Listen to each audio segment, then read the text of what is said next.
අයිබෝන් ඔගොල්ලෝ හැමෝටම සුබ දවසක්. හැමෝම පිළිගන්නවා EduPack mobile application development අපේ සිංහල channel එකට. ඉතින් මේ channel එකේ ඔයගොල්ලන්ට ඉගෙන ගන්න පුළුවන් development ගැන සහ especially mobile application development වලට අදාළ කරන දේවල්. ඉතින් පහුගිය දවස්වල අපි වීඩියෝ සීරීස් එකක් දැම්මා mobile application Ionic වලින් කොහොමද කරන්නේ කියන එක basic content ටික. තවදුරටත් අපි Ionic වල තියෙන එක components ගැන කතා කරන්න තමයි මේ හදන්නේ. ඉතින් අද මම ඔයගොල්ලන්ට ස්පෙෂලි කියලා දෙන්න හදන්නේ tab bar කියන component එකත් එක්ක වැඩ කරන්නේ කොහොමද කියන එක. මේ ඔයගොල්ලන්ට පේනවා වගේ application එක සාමාන්‍යයෙන් ඔයගොල්ලෝ පාවිච්චි කරන ඕන mobile application එක මේ tab bar කියන එක පේන්න තියෙනවා. ඒකට තමයි අපිට පහසුවෙන් මේ විදිහට main pages වලට shift වෙන්න පුළුවන් මේ tab bar කියන එකත් එක්ක. මම කතා කරන්න හදන්නේ මේ component එක පාවිච්චි කරලා කස්ටමයිස් කරලා මේක කලර්ස් කොහොමද වෙනස් කරන්නේ, ඒ වගේම මේකට අලුතෙන් ටැබ් එකක් ඇඩ් කරන්නේ කොහොමද කියන එක ගැන. ඉතින් එහෙමනම් අපි යමු වීඩියෝ එකට කොහොමද මේක කරන්න කියන එක බලන්න. මෙතන තියෙනවා මම කලින් හදාගත්ත ප්‍රොජෙක්ට් එක. මම ඔයගොල්ලන්ට පෙන්නුවේ මේ තියෙන්නේ ප්‍රොජෙක්ට් එක. දැනට මගේ ඩිෆෝල්ට් ටැබ් ටෙම්ප්ලේට් එක පාවිච්චි කරලා මම මේක හදාගෙන තින්නේ. ඉතින් මේකේ සාමාන්‍ය එන විදිහට pages 3ක් එනවා. ඒක ඔයගොල්ලන්ට ප්‍රොජෙක්ට් එකේ මෙන්න මෙතන බලා ගන්න පුළුවන්. app කියන folder tab 1 tab 2 3 කියලා. ඉතින් මේ 1 2 3 කියන එකට අදාළව තමයි මෙතන මේ pages ටික represent කරන්නේ. ඉතින් page 1 එකේ තියෙන මේක, 2 එකේ තියෙන මේක, 3 එකේ තියෙන මේක. ඉතින් මට අවශ්‍යයි අලුතෙන් තව page එකක් මෙතෙන්ද add කරගන්න. කොහොමද මම මේක කරන්නේ? හරි. මම කියලා දෙන්නම්. මුලින්ම ඔයගොල්ලෝ යන්න ඕනේ ටර්මිනල් එකට. මම මේ පාවිච්චි කරන්නේ VS Code. ඔයගොල්ලෝ අපේ basic tutorials එක බලුවා නම් ඔයගොල්ලන්ට පුළුවන් දැන් මේක තනියම කරගන්න. හරි. මට මෙතන අලුතෙන් page එකක් create කරගන්න ඕනේ. ඒකට මම කරන්නේ Ionic generate කියන එක represent කරන්න මම G අකුර පාවිච්චි කරනවා. generate මොන જાතිය component එකක්ද ඕනේ කියලා අපි ඒක page කියලා දෙන්න ඕනේ. page කියන එකට ඊළඟට page එකේ නම දෙන්න ඕනේ. මම මේකේ pages වල tab order එකට මම මේක 3 කියලා තියෙන නිසා අවසානයේ මම මෙතන tab 4 කියලා දාගන්නවා. එතකොට මට ඒක ලේසි. ඔයගොල්ලන්ට කැමති නමක් use කරන්න පුළුවන්. හැබැයි ඔයගොල්ලෝ tab bar එකට පාවිච්චි කරනවා නම් මාක් හරි page එකක් මම recommend කරනවා ඔයගොල්ලන්ට tab 1 2 3 4 කියලා යන්න. ඒක ඔයගොල්ලන්ට routers වලදී ලේසි වෙනවා name set කරන්න. දැන් මම මේක enter කරාට පස්සේ අපේ page එක generate වෙනවා. හරි. ඔයගේ command එක හරියට පාවිච්චි කරා නම් ඔයාලට මේ විදිහට terminal එකේ messages ටිකක් පෙන්නනවා. ඒ වගේම මෙතන tab 4 කියලා අලුතෙන් page එකක් හැදෙන්න ඕනේ folder එකත් එක්ක. ඒකට අදාළ folders, ඒකට අදාළ pages ටික මෙතන තියෙනවා. හරි. දැන් අපි කොහොමද ඒක අපේ UI එකට add කරගන්නේ? හරි. ඒකට මම කියනවා ඔයගොල්ලෝ යන්න ඕනේ මෙතන තියෙන tabs කියලා folder එකක්. ඒ tabs කියන එකේ tabs html එකට යනවා. ගියාට පස්සේ ඔයාලට පේනවා මෙතන UI එකේ තියෙන විදිහට මෙතන නම් වලින් ion tab buttons create කරලා තියෙනවා. ඉතින් ඔයාලට කරන්න තියෙන්නේ මෙතනින් මේ component එක copy කරලා මේ විදිහට tab එකක් අලුතෙන් add කරලා ඔයාලට අවශ්‍ය කරන name එක දෙන්න. මම මෙතන book කියලා දෙන්න. මේ විදිහට බලන්න අලුතින් page එකක් මෙතෙන්ට add වෙලා තියෙනවා. හැබැයි මේ pages තුන අතර shift වුණාට මේ book කියන එකට අපිට යන්න බෑ. හැබැයි අපි තාම මේකේ router එක set කරලා නැහැ. ඒක නිසා තමයි අපිට මේකට යන්න බැරි. router එක set කරන්න කලින් පොඩි දෙයක් තියෙනවා මෙතන කරන්න. ඔයාලට පුළුවන් මෙන්න මෙතන tab 3 කියන එක වෙනුවට tab 4 කියන එක පාවිච්චි කරන්න. ඒ වගේම ඊළඟට ඔයා යන්න ඕනේ routers වලට tab routing module ts කියන ෆයිල් එකට යන්න. කියලා මෙන්න මෙතනින් මෙන්න මේක අවසාන එක copy කරගන්න. copy කරලා මෙතන paste කරන්න.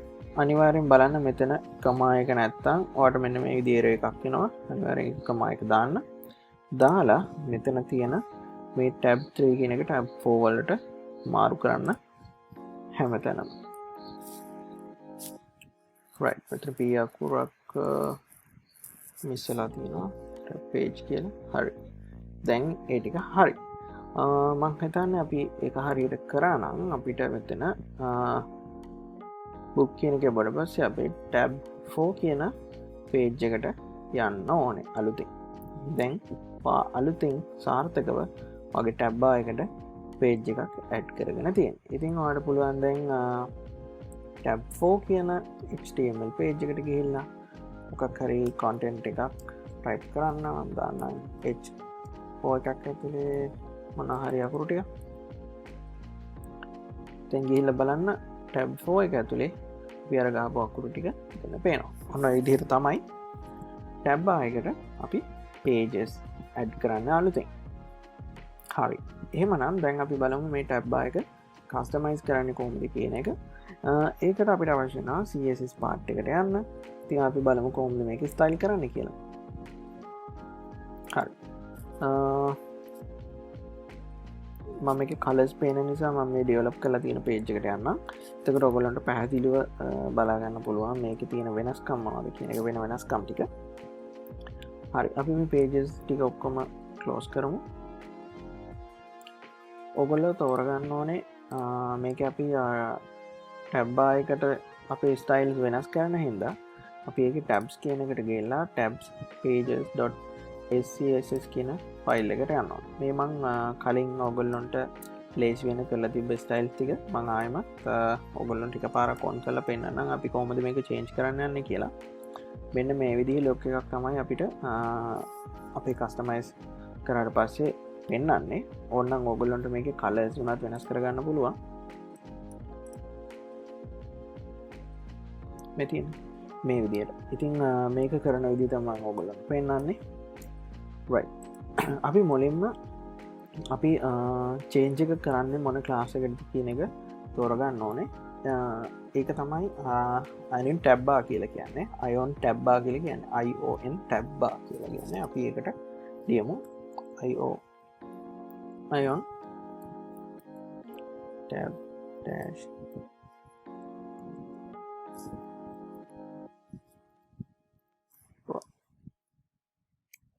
මේ විදිහට ඉස්සෙල්ලාම මම පොසිෂන් එක ඇබ්සලූට් කරනවා. ඊට පස්සේ බොටම් එක 0. ඊට පස්සේ width එක 100%. ඊට පස්සේ මට මාර්ජින් එක සෙට් කරන්න ඕනේ. මාර්ජින් එකත් මම 0 කරනවා. 0 pixel. right. අපි දැන් බලමු දැනට කොහොමද මේක තියෙන්නේ කියලා. දැනට මොකද චේන්ජ් එකක් වෙලා නැහැ. හරි. අපි බලමු ඊළඟට මට මේකේ අර curves හදන්න ඕනේ නම් මම ඒකට කරන්නේ border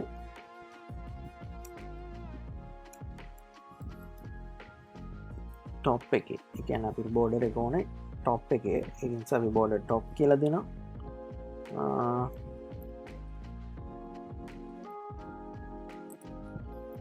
for the top තියලා top එකේ මට ඕනේ radius එක left එකට. top left එකේ radius එක මම දෙනවා 25 pixel විදිහට. දැන් අපි බලමු change එකක් වෙලා තියෙනවද කියලා. right. මේ තියෙන මගේ change එකක් වෙලා තියෙනවා. top radius එක 25 වෙලා තියෙනවා. ඒ වගේම මම මේක දෙනවා border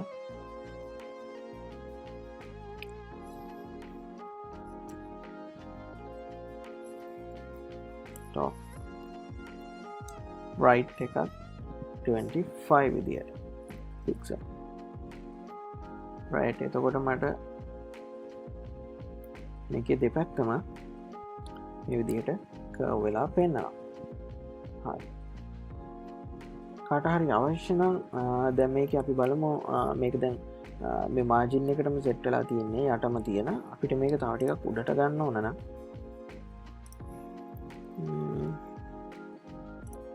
මෙතනින් අපිට පුළුවන් ක්ලාස් එක හොයලා අපි මෙතන තියෙන CSS ටිකෙන් චේන්ජ් කරලා බලන්න මාර්ජින් එක. ඊට පස්සේ අපිට පුළුවන්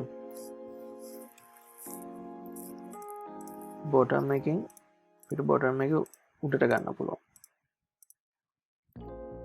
මේ විදිහට පිට ටිකක් උඩට ගන්න පුළුවන් අරගෙන අපිට පුළුවන් මේකේ දෙපැත්තම කර්ව් කරන්න හරි ඒ විදිහට ඔය විදිහට චේන්ජස් කරලා ඔයගොල්ලන්ට අවශ්‍ය විදිහට මේක ස්ටයිල් කරගන්න පුළුවන් ඉතින් ඔය ටික තමයි ටැබ් බාර් එකත් එක්ක අපිට තියෙන චේන්ජස් කරන්න තියෙන හරි එහෙමනම් මම විශ්වාස කරනවා ඔයගොල්ලන්ට මේකේ දේවල් ටිකක් තේරෙන්නේ නැති කියලා අපි බලමු ඉස්සරහට කොහොමද තවත් කම්පෝනන්ට් එකක් එක්ක වැඩ කරන්න කියන එක ඊට කලින් තව මේක ස්ටයිල් කීපයක් තියෙනවා වෙනස් කරන්න මම ඒක කරන හැටි කියලා දෙන්නම් දැන් අපි ඊළඟට කරන්න ඕනේ බෑග්ග්‍රවුන්ඩ් කලර් එකක් මේකට සෙට් කරන්නේ කොහොමද කියන එක බලන්න. ඒකට අපි ගන්න ඕනේ මේකේ දැනට බෑග්ග්‍රවුන්ඩ් කලර් එකට වේරියබල් එකක් තියෙනවා.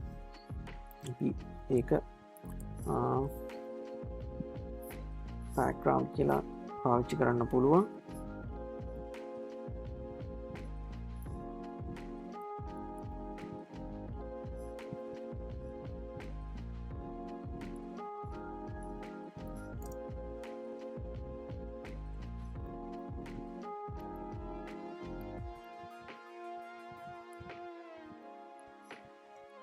background පස්සේ අපිට මේකට කලර් එකක් දෙන්න පුළුවන් කලර් එක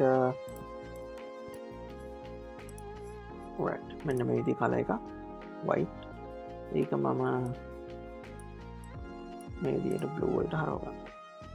එතකොට මගේ background කලර් එක මේ විදිහට set වෙනවා right ඉතින් ඔන්න ඔය විදිහට තමයි background කලර් එක change කරේ. එහෙමනම් අපි තවත් දවසක අලුත් වීඩියෝ එකකින් හම්බෙමු. මේ වගේ කම්පෝනන්ට්ස් කොහොමද වෙනස් කරන්නේ මේ වගේ ලස්සනට UI හදන්නේ කොහොමද කියන එක ඔයාලට ඉගෙන ගන්න පුළුවන්. හරි එහෙමනම් අපේ channel එක subscribe කරලා නැත්නම් subscribe කරලා තියාගන්න අලුත් වීඩියෝ එකක් ආවම ඔයගොල්ලන්ට මේ වීඩියෝ එක බලන්න පුළුවන්. ඒ වගේම ඔයගොල්ලන්ට අපේ group එකට ගිහිල්ලා set වෙලා ඉන්න අපි අලුතෙන්ම කරන දේවල් අපේ group එකේ දානවා. ඔයගොල්ලන්ට ඒ ගැන ප්‍රශ්න අහන්න පුළුවන්. ඔයගොල්ලෝ මොන හරි හදලා තියෙනවා නම් ඒවත් ඒ group එකට දාන්න. එතකොට අපිට පුළුවන් ඒවා ගැන කතා කරන්න. එහෙමනම් හැමෝටම සුබ දවසක්.